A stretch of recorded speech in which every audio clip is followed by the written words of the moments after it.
Hello everyone, it's 2025 and we wanted to do a video to show you our experience on HT radios or handheld radios, however you want to call them.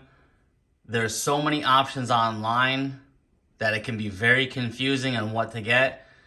And if you get a radio that you particularly don't have a license for that frequency band, you can get in a lot of trouble transmitting on it during non-emergency times. So we've got 5 radios here. They all generally do about the same thing. They're all gonna have FM radio. They're all gonna have some type of NOAA broadcasting on there pre-programmed in. So don't get caught up with anything that it's got an FM radio or it's got NOAA. They're all gonna do that and receive it.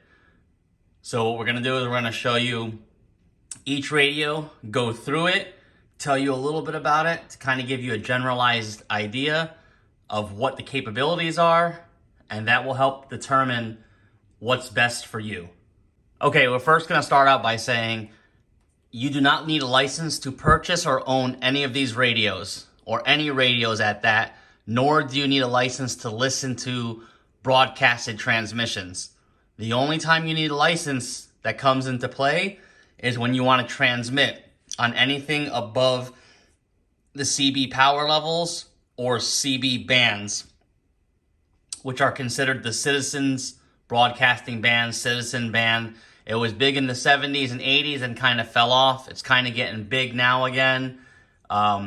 So we're going to show you one radio on the CB side that we think is kind of a good crossover between a handheld and sort of a base station, because we've used it in both scenarios. The very first radio we're going to take a look at is the Uniden Pro538 handheld radio. It's a 40-channel CB radio.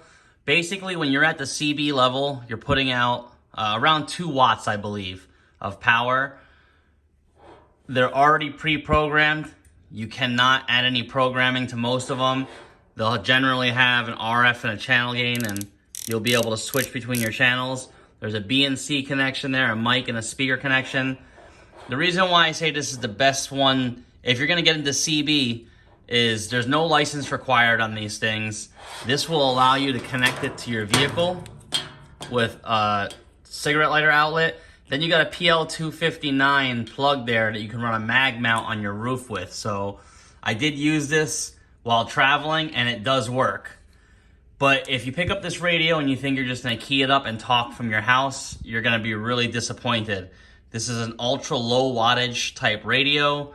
It will receive NOAA, and it does work to communicate on the highway as long as you have a mag mount or a big enough antenna. It will work in about a 5-mile radius. So good starter radio if you don't have any type of FCC license, or you just wanna get on there and play with a radio. This will be a good one you can hook into your car and also have the HT feature. It comes with several other little battery packs, and then it'll turn into a walkie-talkie here that you can carry around. This is the lowest level type walkie-talkie, lowest wattage, and you probably won't get a hold of anybody unless you're close to a highway. Next radio we're gonna talk about is a little BTech Handheld unit. This is a little 5-watt radio.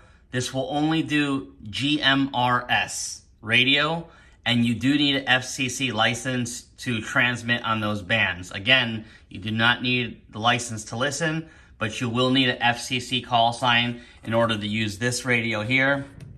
Most of these HTs, like I said, will have separate types. Oh. You see we got a signal coming in already.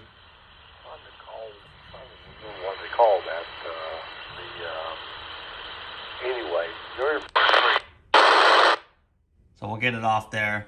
But we were picking up a signal there on GMRS, and this will have a light, an FM radio function, and then the cool thing about this is you can transmit on different channels up and down here.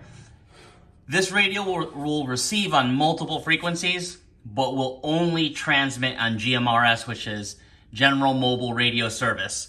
To get that license, you just pay the FCC like $30 or $35. There's no test, and you get an FCC call sign, and this radio is legal to use on the frequencies of about 462 to 467, I think. In those ranges, don't quote me on it. But it's a very limited range of frequencies that you have access to. But again, there's no test. So that's this radio here. If you're just doing GMRS, this radio is excellent. It has good, clear reception. Never had a bad report on this thing, and it's decently priced. Okay, and we have the final 3 radios here that we're gonna show.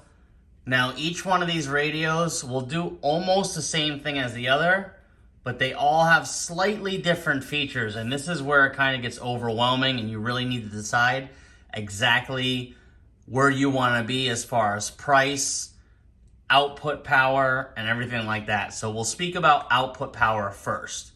Generally, you're going to find handheld radios in the range of about 5 watts to 10 watts. Some of them can go up to 20 watts, but we're going to stay in the 5 to 10 watt range because that's the general range that you'll find them.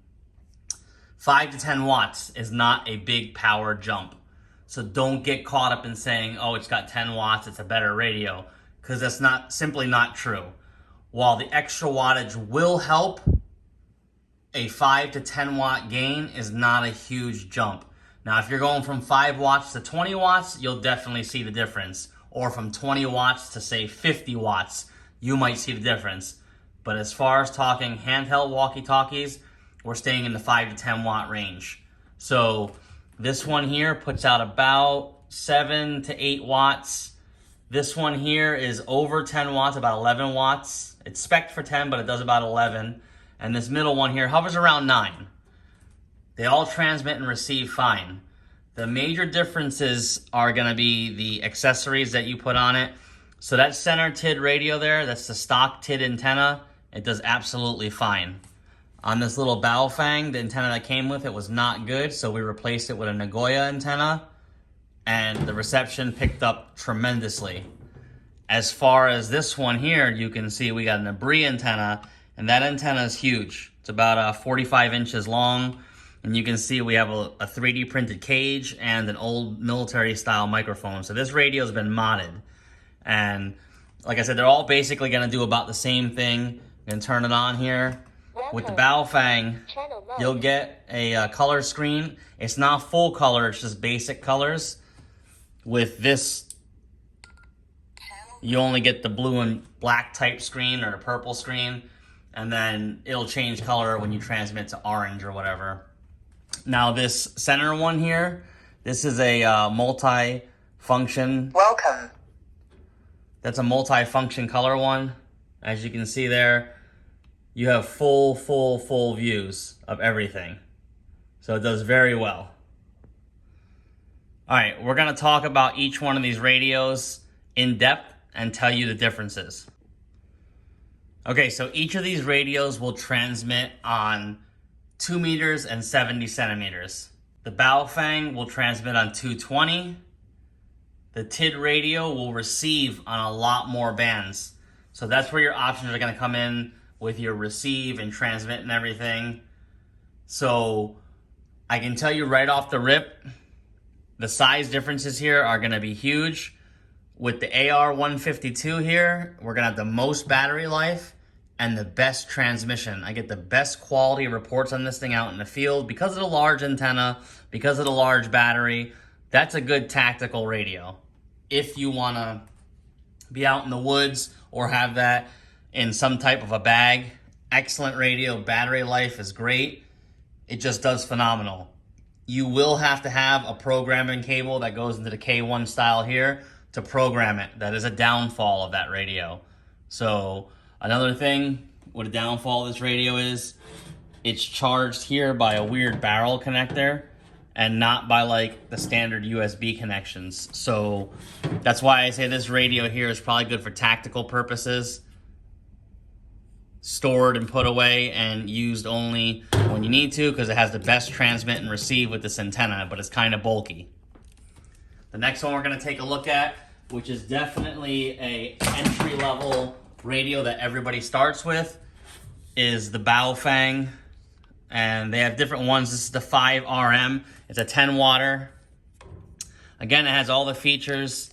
as all the other ones, except this is USB-C charging back here and cradle docking. This is a single PTT push button. It's got good range. The battery life is okay. It's not great, but this is a good entry-level radio. Again, you gotta have some type of programming cable with this. That's another downfall to this. Other than that, good solid radio. It's a brick, tried and true. The last one is the TID radio. Again, you get all the features on here. We got clear because we thought it was cool looking. It is USB-C on the bottom there. It's in a bad spot, but they sent 2 batteries with it. Good clip, comes with several different antennas. The major difference between this radio and most of them is it has a Bluetooth programming function. With the app on your phone, you can program it and basically 1, 2, 3, upload it. Also, I forgot to mention, you don't necessarily need an app to program any of these radios or the cable. It is convenience. You can program them from the front face here. It's quite annoying, but you can do it. So programming cable for all the other radios, but the TID radio has a built-in Bluetooth feature that will allow you to program off of your phone. And it does have excellent good quality, decent battery life. Again, does NOAA, FM, all that stuff. I also forgot to mention that this radio allows you to also grow with it. So the TD-H8 radio, the TID-H8 radio, allows you to start this up in several different modes. You can start it up in GMRS mode, you can start it in ham mode, or unlocked mode. That will allow you to experiment different license levels. If you pick it up and you just want to listen, you can leave it in unlocked mode as long as you don't transmit, and then you hear all the channels. If you only have a GMRS license, then you can start it up in GMRS mode, and all the transmits are locked out on the ham frequencies, but you can still listen to them. And the same thing goes for the ham side. If you have that on the startup, the GMRS ones will be locked out, but you can still hear them. So this radio will allow you to grow with it and stay legal both ways, depending on how you start it up. Okay, I gave my thoughts on all the radios. So here's my final thought on each radio and where I kind of place them with how I've been using them. If you can get all of them, great, go ahead and do it. That will allow you to have multiple options in the event that one radio is out or not. The CB radio is going to come in last place because you don't have to have a license for it. It's very unregulated, and you're not going to talk to many people on it. It's a good backup to have. I use it to listen to weather channels and stuff like that, but as far as making communication or contacts with anybody, you'll be hard pressed. So that's number 5. The number 4 radio, if you're only staying GMRS, you're not any chance of going any higher on any other license bracket. Go with the BTech unit here, GMRS. It's programmed, it's locked, it's set up. It'll receive NOAA. You can have all your channels plugged in, your repeater channels plugged in, and you can still receive some of the ham bands. You just can't transmit on it. So that would be my number 4 radio to pick up. My number 3 radio to pick up, all-around beater, something that's cheap that you don't care about. You could definitely get these things around $30 or cheaper. Is a little Baofeng UV5R or the 5RMs. They'll transmit on multiple bands. Those radios have been hacked. They're tried and true. They take a beating. And if you want a radio that just is all around, can just throw in your bag or do whatever with and not cry if it breaks, get the Baofeng. The radio that comes in a number 2 slot is going to be the Baofeng AR152. Excellent tactical radio. It will transmit, again, on a multitude of bands because they can be unlocked. It'll receive on tons of bands. That just has the best battery life and the best range with that antenna. And if I only had one HT to pick, it would definitely be the TID radio here. TD-H8. I personally like the clear model. They come in many different types of colors, black, clear. I think they have a green one. This one allows you to do ham, GMRS, or unlocked. And then you can select each one on startup to keep the radio legal and keep you from accidentally transmitting out of band. So overall, if you can get the TID radio, TDH8, that's my pick for 2025 because it has Bluetooth programming. You can switch between the different frequencies and bands. Has tons of features, comes with antennas and all that stuff. If you can't afford to get the TID radio because it's a little expensive, go ahead and go with the cheap Baofeng. You can't go wrong with really any of these radios. I hope this helps everybody. Thanks and stay safe.